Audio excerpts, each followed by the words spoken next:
A continuación vamos a hablar acerca de las variables de estudio, que este es un tema realmente importante al realizar un trabajo de investigación, producto que es bueno conocer cómo es que se van a medir cada una de las variables de estudio y qué tipo de escalas de medición van a tener. Sobre todo esto se va a analizar al momento de realizar el plan de análisis estadístico, producto de que cada variable tiene un análisis estadístico en específico dependiendo de su escala de medición. De hecho, no hay una sección como en las tesis de investigación donde se va a realizar la operacionalización de variables en un artículo científico, pero en la redacción de las técnicas y procedimientos va a quedar claramente cómo es que se ha evaluado cada una de las variables. Sumado al plan de análisis nos van a permitir un entendimiento claro de lo que son las variables de investigación. Siendo así, debemos conocer algunos conceptos que realmente son necesarios.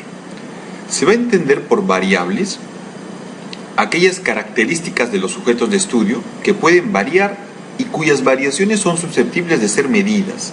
Esto es lo importante, que puedan ser medidas. Por lo tanto, se dice que adoptan valores. Si no adoptarían valores, en realidad hablaríamos de constantes. Pero para los trabajos de investigación nosotros evaluamos variables, es decir, que por lo menos tengan dos alternativas de variación. Según la relación causa y efecto, las variables pueden ser independiente, conocida también como causa, que es aquella variable que va a originar o va a causar o producir un efecto o resultado el cual el investigador lo va a evaluar. Tenemos una variable dependiente, que va a ser aquella variable de resultado o efecto, producto de la acción de la variable anterior, es decir, de la causa. Y tenemos el término de covariables, que van a ser factores que pueden influir en la relación entre las variables principales del estudio y que pueden alterar sus resultados. Las covariables más utilizadas son sexo, edad, raza. De hecho, trabajos con seres humanos van a presentar covariables que no las podemos controlar por la múltiple variación de factores tanto medioambientales como intrínsecos genéticos que presentan los pacientes. Pero en los trabajos experimentales, sobre todo aquellos que trabajan en unidades de estudio, podemos controlar absolutamente todas las covariables. Lo ideal sería tratar de dejar solo en acción la variable causa y la variable efecto. Pero es bueno que conozcamos estos conceptos para que podamos realmente tener el control de cada una de estas variables de estudio. Según la naturaleza de los datos, las variables pueden ser de origen cualitativo, es decir, letras, o de origen cuantitativo, es decir, números. Cada una de ellas va a tener una forma de evaluación propia. Por ejemplo, las variables cualitativas pueden ser dicotómicas cuando tienen solo dos alternativas de variación, o politómicas cuando tienen más de dos alternativas de variación. Estas a su vez pueden ser medidas en escala de medición nominal u ordinal. En cambio, las variables cuantitativas solo pueden ser continuas o discretas o discontinuas, y su escala de medición va a ser de intervalo o interválica o de razón. Ojo, si la variable es cualitativa solo puede ser dicotómica o politómica, medida en escala nominal u ordinal, y si es cuantitativa solo puede ser continua o discontinua, medida en escala interválica o de razón. No existen cruces, es decir, yo no puedo tener una variable cuantitativa, por ejemplo, dicotómica, o medida en escala ordinal. No hay forma. Cada uno debe seguir su forma de evaluación.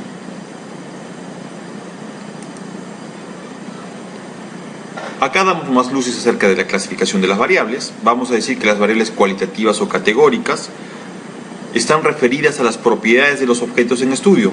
Pueden ser dicotómicas, que incluyen dos categorías, o politómicas, que incluyen más de dos categorías. Por ejemplo, sexo, cuyas categorías son masculino o femenino, es decir, las alternativas de variación de esta variable son estas dos. Por lo tanto, va a ser considerada una variable cualitativa dicotómica. En cambio, el índice de placa blanda, cuyas categorías son leve, moderado o severo, va a constituir una variable cualitativa politómica porque tiene más de dos alternativas de variación. En cambio, las variables cuantitativas o numéricas son aquellas cuya magnitud puede ser medida en términos numéricos. Se clasifica en forma continua cuando los valores numéricos son seguidos, es decir, incluyen decimales, y pueden ser también discretas o discontinuas cuando los valores numéricos son interrumpidos, es decir, no incluyen decimales. Por ejemplo, si hablamos de la altura, cuya categoría es el tamaño en centímetros, vamos a hablar de una variable cuantitativa continua, puesto que los valores serán continuos, como por ejemplo 123 centímetros, 124, 101, 102.5, etc. Es decir, se encuentran entre las categorías de la variable altura los decimales. En cambio, la variable número de pacientes atendidos, cuya categoría es la cantidad de pacientes atendidos, va a ser una variable cuantitativa discreta o discontinua, puesto que no habrá un paciente y medio que tú puedas atender. Solo serán cifras exactas, como por ejemplo 1, 3, 5 o 7 pacientes.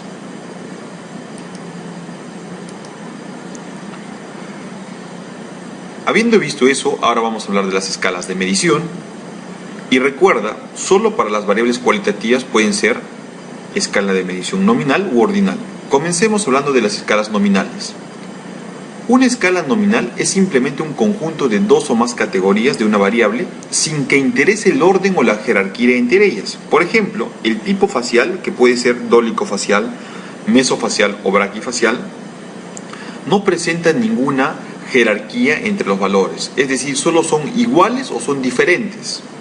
Tú cuando evalúes un paciente, o puede ser dólico-facial y lo integras al primer grupo, puede ser mesofacial o braquifacial. Entonces solo hay diferencia entre los valores, no hay una jerarquía. Por eso decimos que en esta escala no hay un orden jerárquico, ni una categoría es más que otra. Es decir, dólico-facial no es peor que ser mesofacial, o mesofacial no es peor que ser braquifacial, o dólico-facial no es peor que ser braquifacial, simplemente son distintos. Pasemos a la siguiente escala de medición, que sería la escala ordinal. En esta escala, además de decir que hay homogeneidad o diferenciabilidad que decía la escala nominal, importa el orden en que ellas se disponen, siendo su limitación el que no informan de manera objetiva cuánto más es una categoría que la otra. Por ejemplo, si hablamos de la reabsorción radicular, esta puede ser leve, moderada o severa. Y acá no solo estamos diciendo que son iguales o diferentes, sino estamos diciendo que una es más que otra, o una es menos que otra. Por lo tanto, hay una jerarquía, pero siguen siendo palabras.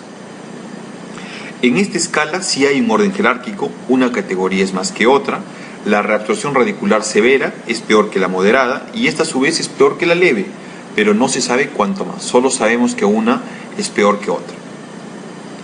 Esas dos escalas de medición son utilizadas para las variables cualitativas. Cuando hablamos de las variables cuantitativas, vamos a distinguir dos nuevas escalas de medición.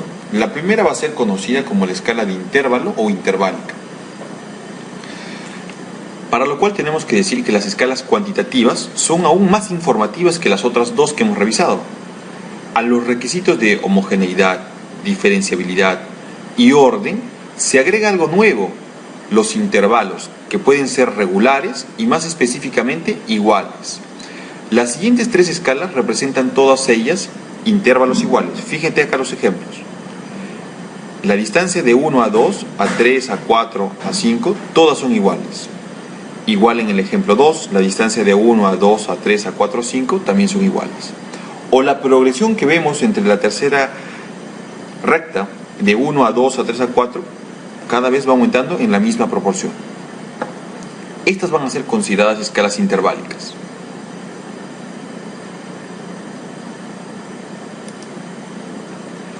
Otra condición de las variables interválicas es que estas escalas métricas siguen conservando las características de diferenciabilidad o identidad y orden de la escala ordinal, pero se agregan otras nuevas. No solo se dice que la temperatura, si es que fuera la variable en estudio, 15 grados y 30 grados son distintas, que sería el primer criterio que te lo va a decir la escala nominal.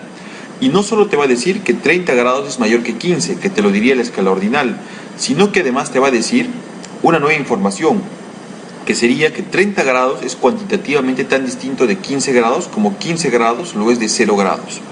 A esta categoría se le va a llamar intervalos. Pero existe un punto de vista más importante que debemos tener en cuenta. Esta escala de intervalo no incluye el cero absoluto. ¿Qué quiere decir esto? Simplemente quiere decir que el cero es simplemente arbitrario o relativo y en realidad no significa la ausencia de la variable. Si yo te digo 0 grados de temperatura, realmente no significa que no hay temperatura, sino que es una alternativa más de variación de la variable. Si yo te dijese, por ejemplo, el overbite, que lo podemos medir en milímetros. Si yo te hablaría de un overbite de 0, no querría decir que no hay overbite, sino quiere decir que básicamente está en la condición o categoría de 0. A diferencia de las escalas que vamos a hablar a continuación. Aquí vemos un ejemplo, en este caso pusimos el overjet. Fíjate, no solo vamos a decir que son iguales o diferentes, no vamos a decir nada más que son mayores o menores, ¿no? O más o menos, sino vamos a decir cuánto mayor o cuánto menor es una categoría de la otra categoría. Y definitivamente el 0 tiene valor, no es que representa la ausencia de la variable, ¿no? Por ejemplo, overjet, tú podrías tener un paciente de un overjet de 0, y no es que no tenga overjet, sino va a tener la característica o condición de estar vis a vis, ¿no? Y es una condición más del overjet, o puede ser negativo o incluso positivo. Decíamos de la última escala de medición de las variables cuantitativas va a ser la de razón, que se va a caracterizar porque, además de los requisitos de homogeneidad y diferenciabilidad que lo daban las escalas nominales, y de orden que las daban las escalas ordinales, se agrega, al igual que la escala interválica, los intervalos que deben ser iguales. Pero la característica principal es que incluye el 0 absoluto o la real ausencia de la variable, y es usada en escalas absolutas. Fíjate, si nosotros decimos el número de pacientes atendidos, en realidad 0 quiere decir que no hay variable, que no hubo pacientes atendidos, que no existe la variable. A diferencia de la temperatura o el overjet o la medición de ángulos en cefalometría, donde el 0 representa un valor más de la variable y no representa la real ausencia de la variable. Por esto decimos, fíjate, lo que interesa es la ausencia de la variable, no del individuo. Tanto 0 metros como 0 cantidad de hijos significa la ausencia de la variable altura y la ausencia de la variable número de hijos. Y no interesa que el primer valor corresponda a un individuo inexistente y el segundo a una pareja que sí podría existir. Los detalles de análisis no van a ser contemplados en variables. Básicamente las variables son objetivas. Si la condición de 0 representa la ausencia de la variable, va a ser una variable de razón. Y si contempla un valor más de la escala de la variable, va a ser una escala de intervalo. Ejemplos claros pueden ser la altura, el peso, ¿no? La cantidad de hueso perdido, etc. Esas serían escalas de razón. Mientras que las de intervalo, como hemos dicho, podrían ser aquellas que involucran el 0 como una alternativa más de su variable, ¿no? El overjet, el overbite, podríamos hablar de los ángulos cefalométricos, la temperatura, entre otras. Como ejemplo hemos puesto la altura del reborde óseo en las escalas de razón, ¿no? Donde el 0 realmente representa la ausencia de la variable altura, ¿no? Acá no solo vamos a decir que son iguales o diferentes, que son menores, que son menos o que son más, o que son menores o mayores, sino podemos sacar también cocientes o decir que uno es 2 veces más que el otro o 2 veces menos que el otro, etcétera, ¿no? Acá ya podemos adicionar lo que son cocientes y multiplicaciones. Pero la diferencia puntual es que el 0 representa la ausencia de la variable. El 0 absoluto corresponde a la ausencia de la altura del reborde óseo. 0 milímetros significa que no hay variable, no un valor más de mi variable. Bien, eso es lo que podríamos explicar en función a las variables, y las preguntas las vamos a desarrollar en la clase.